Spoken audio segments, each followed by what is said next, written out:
Ah, sarap ng ligo ng bibi ko ah. Wow. Nainitan niya nagsuswimming. Yan ang kanyang swimming pool. Ayan. Ang bibi ko. Oh. Ayun pa si Marimar. Pumasok din. Yo. Ang sarap ng ligo. Ayan naman si Chinito. At ang yung pila yung isa. Yung nakuha ko na yon. Binigay lang sa akin. Si Laipi yan. Si Laipi. Yan naman si Chinito. Naiinggit sa dalawa. Yung bumaba na si Marimar. Nakaligo na siya. Tapos na siyang maligo. Ayan. Ayun. At yung isa pa naliligo pa.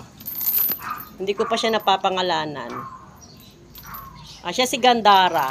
Pangalanan natin siya si Gandara.